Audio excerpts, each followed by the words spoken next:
Nicolas Poussin, Le massacre des innocents, vers 1625-1632. Chantilly, Musée Condé. Le plus beau cri de toute la peinture. C'est ainsi que le peintre du XXe siècle, Francis Bacon, rendait hommage à ce tableau de son devancier Nicolas Poussin, le grand peintre classique français du XVIIe siècle. Et il est vrai que ce massacre des innocents réussit l'impossible. Faire entendre un hurlement par de la peinture et rendre ce que l'évangéliste Matthieu dit à la fin de son récit. Une voix dans Rama s'est fait entendre, des pleurs et une longue plainte. C'est Rachel qui pleure ses enfants et ne veut pas être consolée, parce qu'ils ne sont plus. Poussin simplifie au maximum la scène en se concentrant sur un seul acte. L'assassinat d'un petit bébé que sa mère tente d'empêcher. Le visage de celle-ci se trouve au croisement des deux diagonales qui structurent la composition.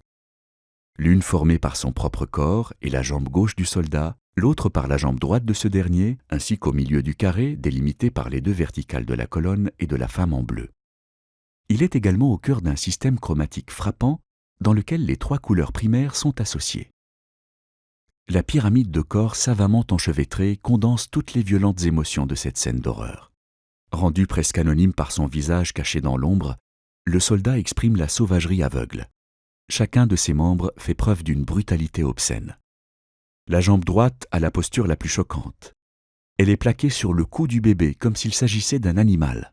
La main droite tient une épée menaçante. La main gauche rejette la mère par les cheveux. Et tout ce mouvement est permis par la jambe gauche se terminant par un pied aux orteils crispés. La mère n'est qu'un hurlement. Celui-ci se développe dans l'ellipse formée par les deux bras, et en particulier son bras à elle, exagérément allongé. Cette ellipse est reprise et déplacée dans celle du manteau rouge du soldat. L'intensité aiguë du cri semble monter vers le ciel grâce à la pointe de l'obélisque qui est à l'aplomb de son visage.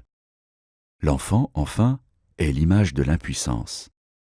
Plaqué au sol par le pied du soldat, trop petit pour pouvoir ne faire autre chose qu'agiter les pieds et les mains, il a les yeux fermés sur le monde.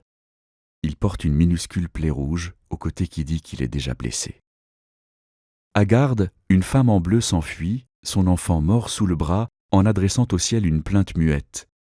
Sa tête renversée de profil, qui se détache sur le fond azur, a beaucoup impressionné les peintres modernes, comme Picasso.